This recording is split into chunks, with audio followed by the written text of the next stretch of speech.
നമസ്കാരം. എല്ലാ സജ്ജനങ്ങൾക്കും സന്ധ്യാദീപത്തിലേക്ക് സ്വാഗതം.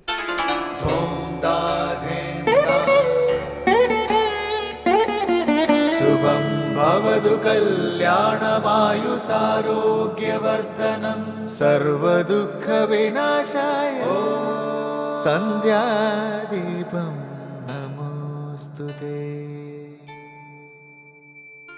നാമം ജപായനം പുണ്യം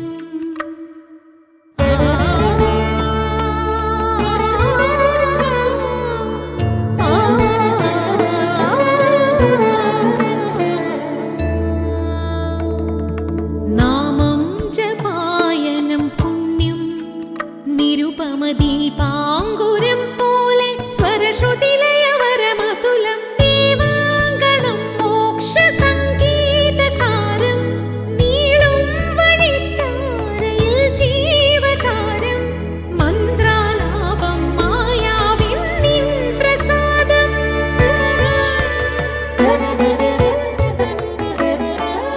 ഇരുൾ നീങ്ങിയുണരുന്ന തെളിനാളദീപം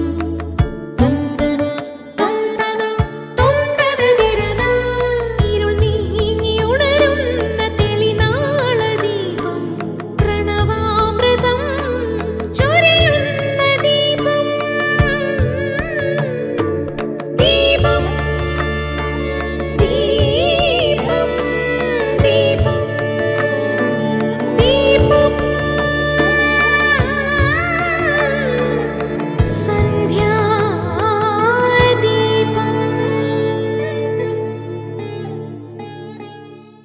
സത്യത്തിൽ മനുഷ്യൻ മാത്രമാണ് ഓരോന്നിൻ്റെയും പരിധി നിശ്ചയിക്കുന്നതിൽ പരാജയപ്പെടുന്നത്. എന്നാൽ സ്വയം ചിന്തിച്ച് വേണ്ടത് ചെയ്യാനുള്ള വിവേകബുദ്ധി ഈശ്വരൻ മനുഷ്യന് മാത്രമാണ് നൽകിയിട്ടുള്ളത്. ചെയ്യേണ്ടത് തിരിച്ചറിഞ്ഞാൽ അവ വേണ്ട അളവിലും വേണ്ട സമയത്തും അനുഷ്ഠിക്കുമ്പോഴാണ് മനുഷ്യന് പക്വതയുണ്ടെന്ന് പറയാൻ കഴിയുന്നത്. അങ്ങേയറ്റത്തേക്കും ഇങ്ങേയറ്റത്തേക്കും പോകുന്നത് നമുക്ക് സ്വാഭാവികമാണ്. രണ്ടിനുമിടയ്ക്കുള്ള ഒരു തുലനാവസ്ഥ കൈക്കൊള്ളാനാണ് പ്രയാസം. അതാണ് നമ്മൾ വളർത്തിയെടുക്കേണ്ടതും.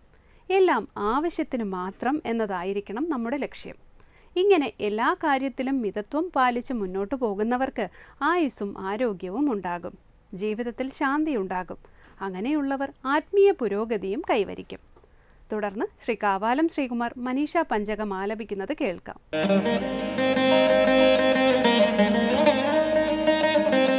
യത് സൗഖ്യാംബുധിലേശലേശതയിമി ശക്രാദയോ നിർവൃതാഃ യച്ചിത്തേ നിതരാം പ്രശാന്തകലനെ ലബ്ധ്വാ മുനിർനിർവൃതഃ യസ്മിൻ നിത്യസുഖാംബുധൗ ഗളിതധീർബ്രഹ്മൈവ ന ബ്രഹ്മവിദ് യക്കശ്ചിത് സസുരേന്ദ്രവന്ദിതപദോ നൂനം മനീഷാ മമ യത്സൗഖ്യാംബുധിലേശലേശതയിമി ശക്രാദയോ നിർവൃതാഃ യച്ചിത്തേ നിതരാം പ്രശാന്തകലനെ ലബ്ധ്വാ മുനിർനിർവൃതഃ യസ്മിൻ നിത്യസുഖാംബുധൗ ഗളിതധീർബ്രഹ്മൈവ ന ബ്രഹ്മവിദ് യക്കശ്ചിത് സസുരേന്ദ്രവന്ദിതപദോ നൂനം മനീഷാ മമ. അടുത്തതായി ശങ്കരസ്തോത്രാമൃതം. നിർവൃതമാനസനായ യോഗി നിശ്ചയമായും ഗുരു തന്നെ. ആനന്ദസ്വരൂപത്തെ നിരന്തരം ഭാവന ചെയ്യുന്ന യോഗിക്ക് നിർവൃതിയേയുള്ളൂ. സദാ ആത്മാനുസന്ധാനം ചെയ്ത് നിർവൃതനായി കഴിയുന്നവർ ഗുരു തന്നെ എന്നാണ് ജഗദ്ഗുരു ശ്രീ ശങ്കരാചാര്യർ തൻ്റെ മനീഷാ പഞ്ചകത്തിൽ പറയുന്നത്.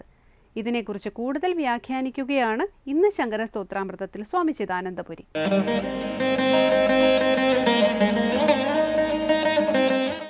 ശങ്കരകൃതികളിൽ മനീഷാ പഞ്ചകത്തിൽ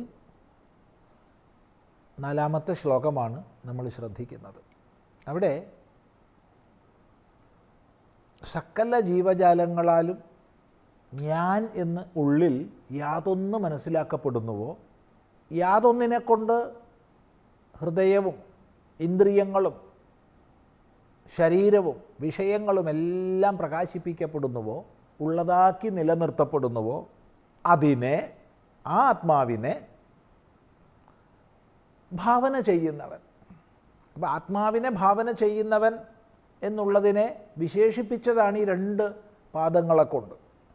ഒന്ന്, സകല ജീവജാലങ്ങളാലും ഞാൻ എന്ന് ഉള്ളിൽ ഗ്രഹിക്കപ്പെടുന്നതെന്തോ, യാതൊന്നിനെ കൊണ്ടാണോ സകല ഉപാധികളും സ്വതവേ അചേതനങ്ങളാണെങ്കിലും ജഡങ്ങളാണെങ്കിലും പ്രകാശിപ്പിക്കപ്പെടുന്നത്, ആ ആത്മാവിനെ ഭാവന ചെയ്യുന്നവൻ.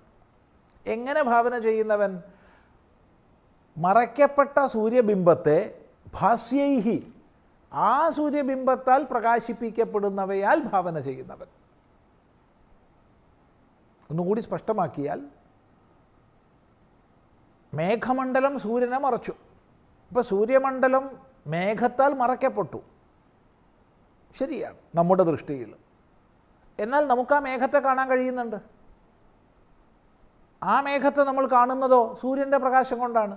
അപ്പോൾ യാതൊന്ന് സൂര്യമണ്ഡലത്തെ നമുക്ക് മറയ്ക്കുന്നുവോ ആ മേഘം സൂര്യനാൽ പ്രകാശിപ്പിക്കപ്പെടുന്നു. ഇതുപോലെ ശരീരേന്ദ്രിയ മനോബുദ്ധികളെല്ലാം ആത്മാവിൻ്റെ ഉപാധികൾ മാത്രമാണ്. അവയെല്ലാം പ്രകാശിപ്പിക്കപ്പെടുന്നതോ ആത്മചൈതന്യത്താലാണ്. അപ്പോൾ പ്രകാശിപ്പിക്കപ്പെടുന്ന ഇവയാൽ പ്രകാശ സ്രോതസ്സിനെ നമുക്ക് അനുസന്ധാനം ചെയ്യാം. കണ്ണ് കാണുന്നു എന്നതെടുക്കുക. അപ്പം എന്തിനാലാണ് കണ്ണ് കാഴ്ചയുള്ളതാക്കപ്പെടുന്നത്? ഏന ചക്ഷൂംഷി പശ്യതി എന്ന് ഉപനിഷത്ത്. അല്ലെങ്കിൽ ചെവി കേൾക്കുന്നു. എന്തിനാലാണ് ചെവി കേൾക്കപ്പെട്ടതാവുന്നത്? കേൾക്കാനുള്ള സാമർഥ്യം ചെവിക്കുണ്ടാകുന്നത്. ഏന ശ്രോത്രമിതം ശ്രുതം. ഇങ്ങനെയുള്ള വിചാരത്തിലൂടെ, ഭാസ്യത്തിലൂടെ ഭാസകനെ മനസ്സിലാക്കുക. പ്രകാശിപ്പിക്കപ്പെടുന്നതിലൂടെ പ്രകാശിപ്പിക്കുന്നവനെ മനസ്സിലാക്കുക. അപ്പോൾ കണ്ണ് കാണുന്നു, ചെവി കേൾക്കുന്നു തുടങ്ങിയ ലിംഗങ്ങളെ എടുത്തിട്ട് അതിലൂടെ പ്രകാശിപ്പിക്കുന്ന ചൈതന്യ സ്രോതസ്സിനെ മനസ്സിലാക്കുക. അങ്ങനെ സദാ ആ ആത്മാവിനെ ആര് ഭാവന ചെയ്ത് കഴിയുന്നുവോ, ജീവിതത്തിൽ മാറി മാറി വരുന്ന ഏത് സാഹചര്യത്തിലും മാറ്റമില്ലാതെ ആത്മാനുസന്ധാനത്തിൽ ആര് കഴിയുന്നുവോ അങ്ങനെയുള്ള യോഗി, മനോനിയന്ത്രണം ചെയ്തവൻ, തന്നോട് ചേർന്നവൻ, യോഗം ആർക്ക് വശമാണോ, ആര് യോഗാനുഷ്ഠാനം ചെയ്യുന്നുവോ, ആർക്ക് യോഗം സിദ്ധമാണോ അവനാണ് യോഗി. പരമമായ തത്വവിജ്ഞാനത്തിലേക്കുള്ള എല്ലാ സാധനാക്രമങ്ങളെയും മാർഗങ്ങളെയും നമുക്ക് യോഗമെന്ന് പറയാം. ഇപ്പോൾ യോഗം എന്ന് പറയുമ്പോൾ ഏതെങ്കിലും പരിമിതമായ ഒന്ന് മാത്രമല്ല. പലപ്പോഴും ഇന്ന് ശാസ്ത്രബോധത്തിൻ്റെ അഭാവം കൊണ്ട് യോഗം എന്ന ശബ്ദം കേൾക്കുമ്പോഴത്തേക്ക് തന്നെ എന്തോ ആസനമുറകളാണെന്ന് നമ്മൾ തെറ്റിദ്ധരിച്ചെന്ന് വരും. തീർച്ചയായിട്ടും അതും യോഗമാണ്. എന്നാൽ അത് മാത്രമല്ല യോഗം. ഭക്തിയോഗം, ജ്ഞാനയോഗം, കർമ്മയോഗം, അഷ്ടാംഗയോഗം തുടങ്ങി നിരവധി യോഗങ്ങളെ നമുക്ക് പറയാം. തത്വവിജ്ഞാനത്തിലേക്ക് നമ്മെ നയിക്കുന്ന സാധനാക്രമങ്ങൾ മുഴുവൻ യോഗമാണ്. ആ യോഗം അനുഷ്ഠിക്കുന്നവൻ, യോഗം ആർക്ക് വശകമോ അവൻ യോഗിയാണ്. എങ്ങനെയുള്ള യോഗി? നിർവൃതമാനസഃ. ആനന്ദസ്വരൂപമായ ആത്മാവിനെക്കുറിച്ച് നിരന്തരം ഭാവന ചെയ്യുന്നവൻ നിർവൃതമാനസനാകുന്നു, ആനന്ദമനസ്കനാകുന്നു. അവൻ്റെ മനസ്സിൽ നിർവൃതിയേ ഉള്ളൂ, ആനന്ദമേ ഉള്ളൂ. അയാൾക്ക് മറ്റൊന്നുമില്ല. ആര് സ്വയം പ്രകാശരൂപമായിരിക്കുന്നു അയാൾക്ക് അന്ധകാരമില്ല. സൂര്യമണ്ഡലത്തിൽ അന്ധകാരമില്ല. സദാ ആത്മാനുസന്ധാന പരായണനായിരിക്കുന്ന യോഗി എപ്പോഴും ആനന്ദമത്തനായി കഴിയുന്നു. അതാണ് നിർവൃതമാനസഃ. അങ്ങനെ നിർവൃതമാനസനായ യോഗി ആരാണോ അയാൾ നിശ്ചയമായും ഗുരുഹു, ഗുരുവാണ്, അന്ധകാരത്തെ നീക്കുന്നവനാണ്.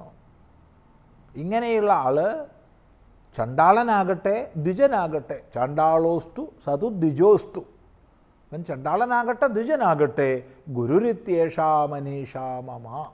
അയാൾ എൻ്റെ അഭിപ്രായത്തിൽ, എൻ്റെ നിശ്ചിത ബുദ്ധി അവൻ ഗുരുവാണെന്നാണ്. ലോകദൃഷ്ടി അയാൾ ചിലപ്പോൾ ദ്വിജനായിരിക്കാം, ചിലപ്പോൾ ചണ്ടാളനായിരിക്കാം. പക്ഷേ ഈ ഒരു ആത്മാനുസന്ധാന പരായണനായി കഴിയുന്നവൻ ഗുരുവാണ് എന്നതാണ് എൻ്റെ നിശ്ചിത പ്രതിപത്തി എന്നാണ് ഇവിടെ വെളിപ്പെടുത്തുന്നത്. ഈ ശ്ലോകത്തിൽ ചാണ്ടാളോസ്തു സതുദ്വിജോസ്തു എന്നുള്ള പദമില്ലെങ്കിലും അത് 1-2 ശ്ലോകങ്ങളിൽ നിന്ന് നമുക്ക് അനുവർത്തിക്കാൻ കഴിയും. കാരണം നിർവൃത മാനസോഹി ഗുരു എന്നാണല്ലോ. നിർവൃത മനസ്കനായവൻ ഗുരുവാണെന്നാണ് എൻ്റെ അഭിപ്രായം എന്ന് പറയുമ്പോൾ മുൻ ശ്ലോകത്തിൽ നിന്ന് ആ 2 പദങ്ങളെ ഇങ്ങോട്ട് കൊണ്ടുവരാം. ഇപ്പോൾ ലോകദൃഷ്ടി അയാൾ ചണ്ടാളനാവട്ടെ, ലോകദൃഷ്ടി ആ ബ്രാഹ്മണനാവട്ടെ, അയാൾ ഗുരുവാണ് എന്നാണ് എൻ്റെ അഭിപ്രായം. ഇതാണ് 4-ാമത്തെ ശ്ലോകം. തുടർന്ന് നമ്മൾ 5-ാം ശ്ലോകത്തിലേക്ക് കടക്കുകയാണ്. യത് സൗഖ്യാംബുധിലേശലേശതൈമേ ശക്രാദയോ നിർവൃതാഃ യച്ചിത്തേ നിതരാം പ്രശാന്തകലനേ ലബ്ധ്വാ മുനിർനിർവൃത യസ്മിന്നിത്യസുഖം ബുധൗ ഗളിതധീഃ ബ്രഹ്മൈവന ബ്രഹ്മവിദ് യക്കശ്ചിത് സസുരേന്ദ്രവന്ദിതപദോ നൂനം മനീഷാ മമ. ഇവിടെയും മമ മനീഷ എന്നാണ് പറയുന്നത്. ഇതാണ് എൻ്റെ നിശ്ചിതമായ അവബോധം, എൻ്റെ ഉറച്ച അറിവിതാണ്. എന്താണ് ആ വിഷയം നമുക്ക് അടുത്ത പ്രാവശ്യം ശ്രദ്ധിക്കാം.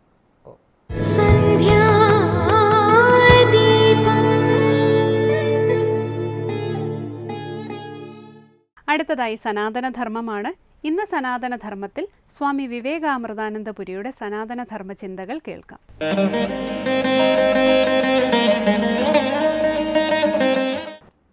ഓം നമഃശിവായ. എല്ലാവർക്കും നമസ്കാരം. നമ്മുടെ ഭാരതത്തിൽ ആചാരങ്ങൾക്ക് വലിയ പ്രാധാന്യം നൽകിയിട്ടുണ്ട്. ഈ ധർമ്മബോധം ഉള്ളിടത്താണ് ആചാരങ്ങളുണ്ടാകുന്നത്. അല്ലെ, ആചാരങ്ങൾ കൊണ്ടാണ് സമൂഹത്തിൽ ധർമ്മത്തെ നിലനിർത്തുവാൻ സഹായിക്കുന്ന ഘടകമാണ് ആചാരങ്ങൾ. അതിനെ നമ്മൾ സദാചാരങ്ങൾ എന്നാണ് വിളിച്ചത്. സത്തിലേക്ക് നയിക്കുന്ന ആചാരങ്ങളാണ് സദാചാരങ്ങൾ. അപ്പോൾ ഈ ആചാരങ്ങൾ ഇന്ന് നമ്മുടെ സമൂഹത്തിൽ, ഈ അനുഷ്ഠാനങ്ങളും ആചാരങ്ങളും ഒക്കെ ഇന്ന് നമ്മുടെ സമൂഹത്തിൽ ലോപം വന്നുകൊണ്ടിരിക്കുന്ന ഒരു സമയമാണ്. എല്ലാവർക്കും തിരക്കാണ്. അമ്മ പറയാറുള്ളത് പോലെ മുല കുടിക്കുന്ന കുഞ്ഞിന് പോലും തിരക്കാണ്. അങ്ങനെ ഒരു കാലഘട്ടമാണിത്. അപ്പോൾ നമുക്ക് ഈ ആചാരങ്ങളും അനുഷ്ഠാനങ്ങൾക്കും ഒന്നും വലിയ പ്രാധാന്യം നമ്മൾ കൊടുത്ത് കാണുന്നില്ല ഇന്നത്തെ നമ്മുടെ സമൂഹം. ഈ അടുത്ത സമയത്ത് സുപ്രീം കോടതിയുടെ ഒരു വിധി നമ്മളൊക്കെ പത്രത്തിലൂടെയോ അല്ലെങ്കിൽ മറ്റു മാധ്യമങ്ങളിലൂടെ മനസ്സിലാക്കിയിട്ടുണ്ടാവും. അത് മറ്റൊന്നുമല്ല, വിവാഹത്തെ പറ്റിയുള്ള ഒരു കേസ് സുപ്രീം കോടതിൻ്റെ മുമ്പിൽ വന്നപ്പോൾ അതിൽ പ്രധാനപ്പെട്ട ഒരു കാര്യം കോടതി പറഞ്ഞത് എല്ലാവരും ശ്രദ്ധിച്ചിട്ടുണ്ടാകുമെന്ന് വിചാരിക്കുന്നു. കാരണം വിവാഹം എന്നത് വെറും പാട്ട്, കൂത്ത്, ഡാൻസ് ഇതൊന്നുമല്ല. അതിനൊരു പ്രത്യേക ചടങ്ങുകളുണ്ട്.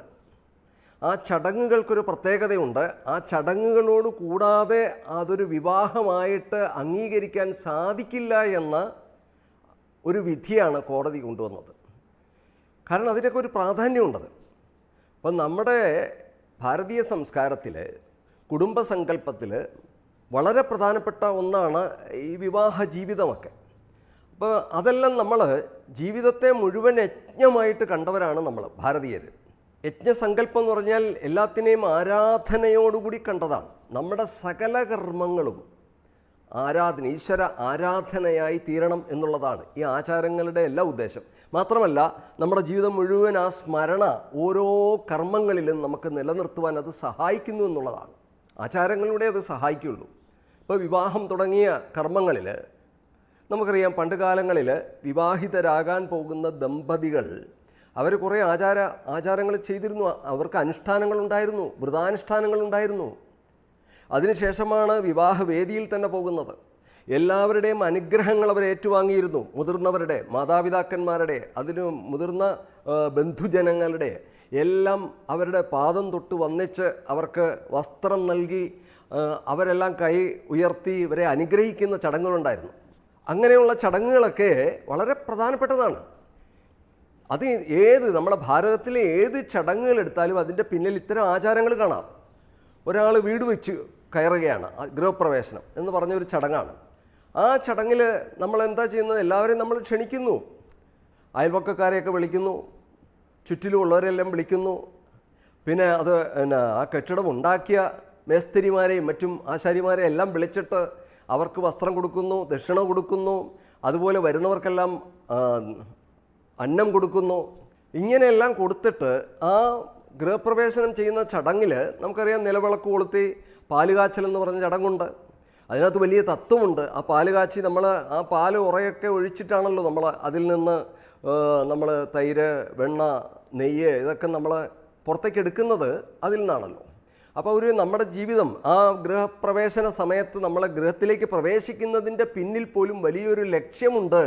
ഈശ്വര സാക്ഷാത്കാരം എന്നുള്ള വെണ്ണ നുകർന്ന് ആ ആനന്ദം നുകരുവാനുള്ള ആ ഒരു കാര്യത്തെയാണ് ആ ഒരു ചടങ്ങ് നമ്മളെ ഓർമ്മപ്പെടുത്തുന്നത്. അപ്പോൾ അതിലെല്ലാം ഈശ്വര സ്മരണ നിലനിർത്തുവാൻ സഹായിച്ചിരുന്നു എന്നുള്ളതാണ്. അപ്പോൾ ഈശ്വര സ്മരണ കൊണ്ടുള്ള ഒരു ഗുണം എന്താണെന്ന് വെച്ച് കഴിഞ്ഞാൽ, ഈ ആചാരങ്ങളിലൂടെ നമുക്ക് കുട്ടികൾ മുതൽ ഈ ആചാരങ്ങൾ ചെയ്യുകയാണെങ്കിൽ ഉള്ള പ്രത്യേകത എന്താ വെച്ചാൽ, ഈശ്വര സ്മരണ ഉദിക്കുമ്പോൾ തന്നെ നമുക്ക് തെറ്റായ കർമ്മങ്ങളിൽ നിന്ന് നമ്മുടെ മനസ്സിനെ മാറ്റിയെടുക്കുവാൻ സാധിക്കുന്നു, നല്ല കർമ്മങ്ങളിലേക്ക് നയിക്കുവാൻ സാധിക്കുന്നു. ഈശ്വര കോപം ഭയന്നിട്ടാണെങ്കിലും നമ്മൾ നല്ലതിലേക്ക് നയിക്കപ്പെടുന്നു. ആരെയും ഭയമില്ലെങ്കിൽ ആർക്കും എന്തു ആകാം. ഒരാളെ കൊലപാതകം ചെയ്യാം, അല്ലെങ്കിൽ അവൻ്റെ പിടിച്ചു പറിക്കാം, കയ്യൂക്കുള്ളവൻ കാര്യക്കാരൻ എന്ന് പറഞ്ഞ പോലെ ഇവിടെ എന്തും നടത്താം, അഴിമതി നടത്താം, എല്ലാം നടത്താം. കാരണം ആർക്കും ഭയമില്ല. ഇപ്പോൾ കോടതിയൊക്കെ ഭയന്നിട്ട് കുറേ കാര്യങ്ങൾ ചെയ്യുമായിരിക്കും മനുഷ്യൻ. പക്ഷേ കോടതിയും പോലീസിനെയൊക്കെ കൂടാതെ പണ്ട് കാലത്ത് മനുഷ്യ മനസ്സിന് നന്മയിലേക്ക് നയിച്ചിരുന്നത് ഈ ആചാരങ്ങളായിരുന്നു. അതുകൊണ്ടാണ് ആചാരങ്ങൾക്ക് എന്നും പ്രസക്തി ഉള്ളത്. അപ്പോൾ ഈ ആചാരങ്ങളെ നമ്മൾ തള്ളിക്കളഞ്ഞു കഴിഞ്ഞാൽ സമൂഹത്തിൽ നിന്ന് ധർമ്മം നഷ്ടപ്പെട്ടു പോകും. അപ്പോൾ ഈ സമൂഹത്തിൽ അമ്മ പറയുന്നത് പോലെ ശാന്തിയും സമാധാനവും ഈ സമൂഹത്തിന് നിലനിർത്തണമെന്നുണ്ടെങ്കിൽ അതിന് അത്യന്താപേക്ഷിതമായ കാര്യങ്ങളെയാണ് നമ്മൾ ധർമ്മമെന്ന് ചുരുക്കി പറഞ്ഞാൽ വിളിക്കുക. വിഷ്ണോത്തര പുരാണത്തിൽ പറയാറുണ്ട് ധർമ്മത്തെപ്പറ്റി അതിന് വലിയ വ്യാഖ്യാനമാണ്. ധർമ്മത്തിന് വലിയ വ്യാഖ്യാനങ്ങളുണ്ട്, നമ്മൾ അതിലേക്ക് കടക്കുന്നില്ല.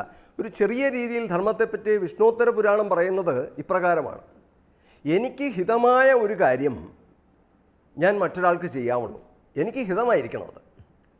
എനിക്ക് അഹിതമായൊരു കാര്യം ഞാൻ മറ്റുള്ളവർക്ക് ചെയ്യാൻ പാടില്ല എന്നുള്ള ഇത് ധാർമ്മികമായൊരു വശമാണ്. പാപായ പരോപകാരായ പുണ്യായ പാപായ പരപീഠനം എന്ന് വ്യാസമഹർഷി പറഞ്ഞിട്ടുണ്ട് ധർമ്മശാസ്ത്രത്തെപ്പറ്റി. അപ്പോൾ മറ്റുള്ളവർക്ക് ഉപകാരം ചെയ്യുന്നതാണ്, അന്യനെ ദ്രോഹിക്കുന്നതല്ല ധർമ്മം, മറ്റുള്ളവർക്ക് ഉപകാരം ചെയ്യുന്നതാണ്. അപ്പോൾ നമുക്ക് ഹിതകരമായത് വേണം നമ്മൾ മറ്റുള്ളവർക്ക് ചെയ്യാൻ എന്നുള്ളതാണ്. നമുക്ക് അഹിതമായിട്ടുള്ളത് ഒരിക്കലും ചെയ്യാൻ പാടില്ല എന്നുള്ളതാണ്. ഇത് ധർമ്മത്തിൻ്റെ ചെറിയൊരു പാഠമാണ്. എന്നാൽ എനിക്കിഷ്ടപ്പെട്ടത് മറ്റൊരാൾക്ക് ചെയ്യണമെന്നല്ല അത് പറഞ്ഞത്, എനിക്ക് ഹിതമായതെന്നാണ്. കാരണം എൻ്റെ ഭാവിക്ക് നല്ലത് ഏതാണോ, എൻ്റെ ജീവിതത്തിൽ അഭ്യുന്നതിയും ശ്രേയസ്സും നന്മയും ഐശ്വര്യവും എല്ലാം ഉണ്ടാക്കുന്നത് ഏതാണോ അതാണ് ഹിതം എന്ന് പറഞ്ഞത്. അവിടെ ഹിതം എന്നുള്ള വാക്കുപയോഗിച്ചതാണ്. എൻ്റെ നന്മയ്ക്ക് ഉതകുന്നതാണത്. എൻ്റെ നന്മയ്ക്ക് ഏതെല്ലാം കാര്യങ്ങൾ ഉതകുന്നുവോ അതെല്ലാമാണ് ഹിതമായിട്ടുള്ളത്. ഇഷ്ടം എന്ന് പറഞ്ഞാൽ എനിക്ക് പലതും ഇഷ്ടമാകാം. കള്ളുകുടിക്കുന്ന ഇഷ്ടമാകുന്ന ചില ആൾക്കാരുണ്ടാവും, അല്ലെങ്കിൽ ചീത്ത കർമ്മങ്ങളിലേക്ക് പോകുന്ന അത് ഇഷ്ടപ്പെടുന്ന ആൾക്കാരുണ്ടാവും. ആ ഇഷ്ടം മറ്റുള്ളവർക്ക് കൊടുക്കുക എന്നുള്ളതല്ല. നമുക്ക് അതാണ് അവിടെ പ്രത്യേകം പറഞ്ഞത്, ഹിതകരമായ കാര്യങ്ങൾ മാത്രമേ, നമുക്ക് ഹിതകരമായ കാര്യങ്ങൾ മാത്രമേ നമ്മൾ മറ്റുള്ളവർക്ക് കൊടുക്കാൻ പാടുള്ളൂ എന്നുള്ളതാണ്. അതുകൊണ്ടാണ് ജീവിതത്തിലെ നമ്മുടെ ഭാരതീയ സംസ്കാരത്തിൽ സകല കർമ്മങ്ങളെയും ഈശ്വര ആരാധനയാക്കി യജ്ഞമാക്കി തീർക്കാൻ നമ്മുടെ ഋഷീശ്വരന്മാർ പറഞ്ഞത്. ആ യജ്ഞസങ്കല്പത്തിൽ ത്യാഗമുണ്ട്. ഈ ത്യാഗം ഇന്ന് നഷ്ടപ്പെട്ട് തുടങ്ങിയതുകൊണ്ടാണ് മൂല്യശോഷണങ്ങളുണ്ടായത്, ഭോഗവാസനകൾ കൂടി. ഈ ഭോഗവാസന മനുഷ്യനുണ്ടായി കഴിഞ്ഞാൽ അവന് ആ ത്യാഗ സംസ്കാരം അവനിൽ നഷ്ടപ്പെട്ടു പോകും. സേവന സംസ്കാരം നഷ്ടപ്പെട്ടു പോകും. മറ്റുള്ളവരെ സ്നേഹിക്കുക എന്നുള്ളത് മറന്നുപോകും. പിന്നെ സ്വാർത്ഥകർമ്മങ്ങൾ കൂടിക്കൂടി പെരുകി വരും. ഈ സ്വാർത്ഥകർമ്മങ്ങൾ പെരുകി വരുമ്പോൾ മനുഷ്യൻ്റെ മനസ്സിലെ നന്മകളെല്ലാം വറ്റിപ്പോകും. അപ്പം മനുഷ്യൻ്റെ മനസ്സിൽ നിസ്വാർത്ഥതയെ ഉളവാക്കുന്നതാണ് ഈ യജ്ഞകർമ്മങ്ങൾ, അതുപോലെ ആചാരങ്ങൾ. ഇതെല്ലാം പഠിപ്പിക്കുക. മറ്റുള്ളവർക്ക് ദാനം, ഏത് കർമ്മങ്ങളെടുത്താലും ഭാരതീയ സംസ്കാരത്തിൽ ഏത് കർമ്മങ്ങളെടുത്താലും ആചാരങ്ങൾക്ക് പ്രസക്തി വന്നത് അങ്ങനെയാണ്. അതിലെല്ലാം ദാനധർമ്മങ്ങളുണ്ട്, ഈശ്വര ആരാധനയുണ്ട്, മറ്റുള്ളവരെ സേവിക്കലുണ്ട്, ഭൂതഗണങ്ങളെ പോലും സേവിക്കുവാൻ പഠിപ്പിച്ച ഒരു സംസ്കാരം. നമ്മുടെ ജന്മം മുതൽ മരണം വരെ യാഗവും യജ്ഞവുമായിട്ട് കണ്ടവരാണ് നമ്മുടെ ഋഷീശ്വരന്മാർ. അപ്പോൾ മരിച്ചു കിടന്നാൽ പോലും ഒരു വിളക്ക് തലയ്ക്ക് കത്തിച്ച് വെക്കുന്നു. അതുപോലും അന്ത്യേഷ്ടിയാണ്, അവസാനത്തെ യജ്ഞമാണ്.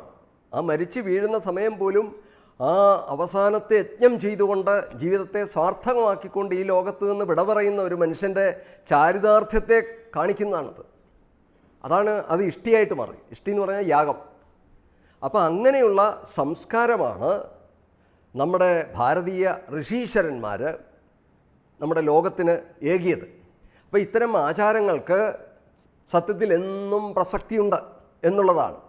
അപ്പോൾ അത് ഏത് ഫീൽഡിൽ, ഇന്ന് നമുക്കറിയാം പല കാര്യങ്ങളും ഇന്ന് നന്മകൾ ലോകത്ത് നിലനിൽക്കുന്നുണ്ടെങ്കിൽ അതിൻ്റെ എല്ലാം പ്രധാനപ്പെട്ട ആചാരങ്ങൾ എവിടെ ഉണ്ടോ അവിടെയെല്ലാം ഈ ധർമ്മം നിലനിൽക്കും. ആചാരങ്ങൾ എവിടെ അസ്തമിച്ചുവോ അവിടെ ഈ ധർമ്മവും നഷ്ടപ്പെട്ടു പോകും. അതാണ് നമുക്ക് കാണാൻ സാധിക്കുന്നത്. അതുകൊണ്ട് തീർച്ചയായിട്ടും നമ്മൾ ആചാരങ്ങൾക്ക് എല്ലാ കാലവും പ്രസക്തി കൽപ്പിക്കണം. അമ്മയെപ്പോലുള്ള മഹാത്മാക്കൾ പറയാറുണ്ട്, നമ്മുടെ ഉത്സവങ്ങളെല്ലാം എടുത്തു കഴിഞ്ഞാൽ അതിലൊക്കെ ആചാരങ്ങളുണ്ട്. അപ്പോൾ ആചാരങ്ങൾ നമുക്ക് സൃഷ്ടിക്കാൻ പറ്റും. ആചാര്യന്മാർ സൃഷ്ടിക്കുന്നതാണ് ആചാരങ്ങൾ. അതുപോലെ ഈ സ്മൃതി ഭാഗമാണത്. സ്മൃതി ഭാഗം എന്ന് പറഞ്ഞാൽ കാലദേശങ്ങൾക്കനുസരിച്ചിട്ട് മഹാത്മാക്കൾ ലോകത്തിന്, അവർ മഹാത്മാക്കൾ ചെയ്യാൻ നിസ്വാർത്ഥന്മാരാണ്, സ്വാർത്ഥതയില്ലാത്തവരാണ്, തനിക്ക് വേണ്ടി ഒന്നും ചെയ്യാൻ കഴിയാത്തവരാണവർ. അവർ ചെയ്യുന്നതെല്ലാം ലോകത്തിന് വേണ്ടിയിട്ടാണ്. അങ്ങനെയുള്ള മഹാത്മാക്കൾ എന്താണോ നമുക്ക് പറഞ്ഞു തരുന്നത് അതാണ് ശരിയായിട്ടുള്ള ആചാരങ്ങൾ. അതാത് കാലഘട്ടത്തിലെ മഹാത്മാക്കൾ നമുക്ക് എന്ത് പറഞ്ഞു തരുന്നോ ആ ആചാരങ്ങളെ നമ്മൾ പിന്തുടരുകയാണെങ്കിൽ തീർച്ചയായിട്ടും നമ്മുടെ കുടുംബങ്ങളിലും സമൂഹത്തിലും ശാന്തിയും സമാധാനവും ഈ രാഷ്ട്രത്തിലും ലോകത്തിനും ഉണ്ടാകും. മഹാത്മാക്കൾ വരുന്ന ഈ ലോകത്തിന് മുഴുവനായിട്ടാണ്. അപ്പോൾ അത്തരം കർമ്മങ്ങളിലൂടെ തീർച്ചയായിട്ടും നമുക്ക് ഈ ആചാരങ്ങളെ നമുക്ക് കൊണ്ടുവരാൻ സാധിക്കും. അതിനെല്ലാവർക്കും കഴിയട്ടെ എന്ന് പ്രാർത്ഥിക്കുന്നു. നന്ദി, നമസ്കാരം.